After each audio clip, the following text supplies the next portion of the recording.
Hi hello friends, ಎಲ್ಲರಿಗೂ ನಮಸ್ಕಾರ. ಶ್ರೀ ಅಡುಗೆ ಚಾನಲ್ಗೆ ಸ್ವಾಗತ. ಹೊಸದಾಗಿ ನಮ್ಮ ಚಾನಲ್ನ ನೋಡ್ತಾ ಇದ್ದರೆ ಈಗಲೇ ಸಬ್ಸ್ಕ್ರೈಬ್ ಮಾಡ್ಕೊಳ್ಳಿ. ಬನ್ನಿ, ಇವತ್ತು ಆಂಧ್ರ ಸ್ಟೈಲಲ್ಲಿ ಚಿಕನ್ ಕರಿ ಯಾವ ರೀತಿ ಮಾಡೋದು ಅಂತ ತೋರಿಸ್ಕೊಡ್ತಾ ಇದ್ದೀನಿ. ಇದು ಎಲ್ಲ ಥರ ರೆಸಿಪಿಗೂ ಸೈಡ್ ಡಿಶ್ ಆಗಿ ಸೂಪರಾಗಿರುತ್ತೆ. ಯಾವಾಗಲೂ ನಿಮಗೆ ಒಂದೇ ಥರ ಮಾಡಿ ಬೋರ್ ಅನಿಸಿದರೆ ಈ ಥರನೂ ಒಂದ್ಸಲ ಟ್ರೈ ಮಾಡಿ. ಅದರಲ್ಲೂ ಚಿಕನ್ ಇಷ್ಟಪಡೋರಿಗೆ ಖಂಡಿತ ಈ ರೆಸಿಪಿ ಇಷ್ಟ ಆಗೇ ಆಗುತ್ತೆ.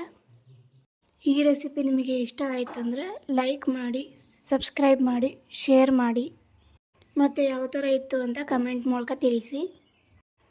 ಬನ್ನಿ, ಇವಾಗ ಈ ಚಿಕನ್ ಕರಿ ಯಾವ ರೀತಿ ಮಾಡೋದು ಅಂತ ನೋಡ್ತಾ ಹೋಗೋಣ.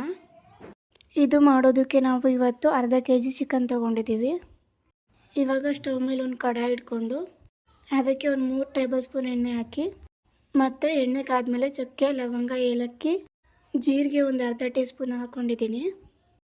ಅರ್ಧ kg ಚಿಕನ್ಗೆ ಮಾಡ್ತಿರೋದು. ಇಂಗ್ರೀಡಿಯೆಂಟ್ಸ್ ಎಲ್ಲ ಕರೆಕ್ಟಾಗಿ ನೋಡ್ಕೊಂಡು ಹಾಕ್ಕೊಳ್ಳಿ, ಒರಿಜಿನಲ್ ಟೇಸ್ಟ್ ಸಿಗುತ್ತೆ. ಹಾಗೆ ಇದಕ್ಕೆ ಒಂದೆರಡು ಈರುಳ್ಳಿನ ಚಿಕ್ಕದಾಗಿ ಕಟ್ ಮಾಡಿ ಹಾಕೋತಾ ಇದ್ದೀನಿ. ಈರುಳ್ಳಿನ ನೀವು ಬೇಕಾದರೆ ತರ್ತರಿಯಾಗಿ ರುಬ್ಬಿ ಕೂಡ ಹಾಕೋಬೋದು.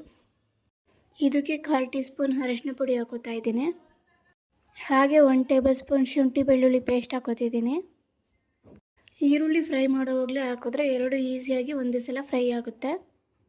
ಶುಂಠಿ ಬೆಳ್ಳುಳ್ಳಿ ಕೂಡ ಹಸಿ ವಾಸನೆ ಹೋಗಿ ಚೆನ್ನಾಗಿ ಬೇಯ್ಕೊಳ್ಳುತ್ತೆ. ಇದೇ ರೆಸಿಪಿನ ನೀವು ಮೊಟ್ಟೆನಲ್ಲೂ ಮಾಡ್ಕೊಬೋದು, ಇಲ್ಲ ಮಿಕ್ಸ್ ತರಕಾರಿಯಲ್ಲೂ ಕೂಡ ಮಾಡ್ಕೋಬೋದು. ತರಕಾರಿಲಿ ಮಾಡೋದಾದರೆ ತರಕಾರಿನ ಸಪ್ರೇಟಾಗಿ ಎಣ್ಣೆಯಲ್ಲಿ ಫ್ರೈ ಮಾಡಿ ಮಾಡ್ಕೋಬೇಕಾಗತ್ತೆ. ಇವಾಗ ಈರುಳ್ಳಿ ಎಲ್ಲ ಕಲರ್ ಚೇಂಜ್ ಆದಮೇಲೆ ಚೆನ್ನಾಗಿ ಬೆಂದ ಮೇಲೆ ಅರ್ಧ kg ಚಿಕನ್ ಹಾಕೋತಿದ್ದೀನಿ. ಇವಾಗ ಚಿಕನ್ ಬದಲಾಗಿ ನಿಮಗೆ ಮಟನ್ ಇಷ್ಟ ಆದರೆ ಮಟನ್ ಕೂಡ ಹಾಕೋಬೋದು. ಮಟನ್ನ ಸಪ್ರೇಟಾಗಿ ನೀವು ತೊಳೆದುಬಿಟ್ಟು ಮಟನ್ನ ಕುಕ್ಕರಲ್ಲಿ ಉಪ್ಪು, ಅರಿಶಿನ ಪುಡಿ ಹಾಕಿ ಚೆನ್ನಾಗಿ ಬೇಯಿಸ್ಬಿಟ್ಟು ಯೂಸ್ ಮಾಡ್ಬೋದು. ಆನಂತರ ಈ ರೆಸಿಪಿನ ಟ್ರೈ ಮಾಡ್ಬೋದು. ಇಲ್ಲಿ ಚಿಕನ್ ಫ್ರೈ ಆಗೋದಕ್ಕೆ ಸ್ವಲ್ಪ ಉಪ್ಪು ಹಾಕ್ಕೊಂಡಿದ್ದೀನಿ. ಉಪ್ಪು ಹಾಕ್ಕೊಂಡು ಚೆನ್ನಾಗಿ ಮಿಕ್ಸ್ ಮಾಡ್ಕೊಳ್ಳೋಣ. ಮೀಡಿಯಮ್ ಫ್ಲೇಮ್ನಲ್ಲಿ ಇಟ್ಕೊಂಡು ಫ್ರೈ ಮಾಡಬೇಕಾಗತ್ತೆ, ಯಾಕಂದರೆ ನೀರಿನ ಅಂಶ ಬಿಡಬೇಕು. ಅದಕ್ಕೆ ಈ ನೀರಿನ ಅಂಶ ಎಲ್ಲ ಬಿಟ್ಟು ಡ್ರೈ ಆಗೋ ಅಷ್ಟೊತ್ತಿಗೆ 2 3 ನಿಮಿಷ ತಗೊಳ್ಳತ್ತೆ. ಮೀಡಿಯಮ್ ಫ್ಲೇಮ್ನಲ್ಲಿ ಫ್ರೈ ಮಾಡ್ಕೊಳ್ಳೋಣ. ಇವಾಗ ಅದು ಫ್ರೈ ಆಗೋ ಟೈಮ್ಗೆ ನಾನಿಲ್ಲಿ ಮಿಕ್ಸಿ ಜಾರ್ಗೆ 2 ಟೊಮೊಟೊ ಹಾಕಿ ರುಬ್ಬಿಟ್ಕೊಂಡಿದ್ದೀನಿ, ಅಂದರೆ ಪೇಸ್ಟ್ ಮಾಡಿ ಇಟ್ಕೊಂಡಿದ್ದೀನಿ. ಇವಾಗ ಮತ್ತೆ ಅದೇ ಜಾರ್ಗೆ 2 ಟೇಬಲ್ ಸ್ಪೂನ್ ಮೊಸರು ಹಾಕಿ 2 ಮೀಡಿಯಮ್ ಸೈಜ್ ಈರುಳ್ಳಿನ ಚಿಕ್ಕದಾಗಿ ಕಟ್ ಮಾಡಿ ಎಣ್ಣೆಯಲ್ಲಿ ಫ್ರೈ ಮಾಡಿ ಎತ್ತಿಟ್ಕೊಂಡಿದ್ದೀನಿ. ಅದನ್ನು ಮಿಕ್ಸಿ ಜಾರ್ಗೆ ಹಾಕಿ ಅದನ್ನು ರುಬ್ಬಿ, ಕೆಲವ್ರಿಗೆ ಮೊಸರು ಇಷ್ಟ ಇಲ್ಲ ಅಂದರೆ ಸ್ಕಿಪ್ ಮಾಡ್ಕೋಬೋದು. ಇವಾಗ ಅದೇ ಟೈಮ್ಗೆ ಗ್ಯಾಸ್ ಮೇಲಿದ್ದ ಚಿಕನ್ ಕೂಡ ಫ್ರೈ ಆಗಿದೆ, ಎಣ್ಣೆ ಎಲ್ಲ ಬಿಟ್ಟಿದೆ. ಈಗ ಇದಕ್ಕೆ ನಾನು 2 ಟೀ ಸ್ಪೂನ್ ಆಗೋಷ್ಟು ಖಾರ ಪುಡಿ ಹಾಕೋತಾ ಇದ್ದೀನಿ. ಇದಕ್ಕೆ chicken masala powder 1 tea spoon ಹಾಕೋತಾ ಇದ್ದೀನಿ. ಸೊ ಇದೆಲ್ಲ ಹಾಕ್ಕೊಂಡು ಒಂದು 30 ಸೆಕೆಂಡ್ಸ್ ಚೆನ್ನಾಗಿ ಫ್ರೈ ಮಾಡಬೇಕು. ಈ ಥರ ಮಾಡೋದ್ರಿಂದ ಆ ಕಲ್ಲರು ಲಾಸ್ಟ್ ತನಕನೂ ಹಾಗೆ ಇರುತ್ತೆ, ಮತ್ತು ಚಿಕನ್ ಕೂಡ ಸ್ಪೈಸಿಯಾಗಿರುತ್ತೆ. ಅದಕ್ಕೋಸ್ಕರನೇ ಇನ್ನು 30 ಸೆಕೆಂಡ್ಸ್ ಫ್ರೈ ಮಾಡ್ಕೋಬೇಕಾಗತ್ತೆ. ಸೊ ಇದು ಸಿಂಪಲ್ ಆಗಿರುತ್ತೆ ಪ್ರೋಸೆಸ್ಸು. ಇದು ಯಾವುದೇ ರೀತಿ ಕನ್ಫ್ಯೂಸ್ ಆಗೋದಿಲ್ಲ, ಮತ್ತು ಕ್ವಿಕ್ಕಾಗಿ ನೀವೆಲ್ಲ ಟೈಮಲ್ಲೂ ಮಾಡ್ಕೊಂಡು ತಿನ್ಬೋದು. ಇದಕ್ಕೆ ರುಬ್ಬಿರುವಂಥ ಟೊಮೊಟೊ ಪೇಸ್ಟ್ ಹಾಕೋತಾ ಇದ್ದೀನಿ. ನಿಮ್ಮಲ್ಲಿ ಜಾಸ್ತಿ ಜನ ಇದ್ದಾರೆ ಅಂದರೆ ಅರ್ಧ kg ಚಿಕನಲ್ಲೇ ಜಾಸ್ತಿ ಜನಕ್ಕೆ ಗ್ರೇವಿ ಬೇಕಂದರೆ 4 ರಿಂದ 5 ಟೊಮೊಟೊ ಕೂಡ ರುಬ್ಬಿ ಯೂಸ್ ಮಾಡಿ. ಏನು ಡಿಫ್ರೆನ್ಸ್ ಅಂದರೆ ಟೊಮೊಟೊ ಜಾಸ್ತಿ ಹಾಕೋದ್ರಿಂದ ಟೇಸ್ಟ್ ಸ್ವಲ್ಪ ಹುಳಿ ಬರುತ್ತೆ, ಅದಕ್ಕೋಸ್ಕರ ಅಳತೆ ಪ್ರಕಾರ ತೋರಿಸ್ತಾ ಇದ್ದೀನಿ. ಇವಾಗ ರುಬ್ಬಿರುವಂಥ ಮೊಸರು, ಈರುಳ್ಳಿ ಪೇಸ್ಟ್ ಏನಿದೆ ಅದನ್ನು ಹಾಕೋತಾ ಇದ್ದೀನಿ. ಮತ್ತು ಮಿಕ್ಸಿ ಜಾರಲ್ಲಿ ಏನು ಉಳ್ಕೊಂಡಿರುತ್ತಲ್ಲ ಅದಕ್ಕೆ ಸ್ವಲ್ಪ ನೀರು ಹಾಕ್ಕೊಂಡು ಅದನ್ನು ಹಾಕ್ಕೊಳ್ಳಿ.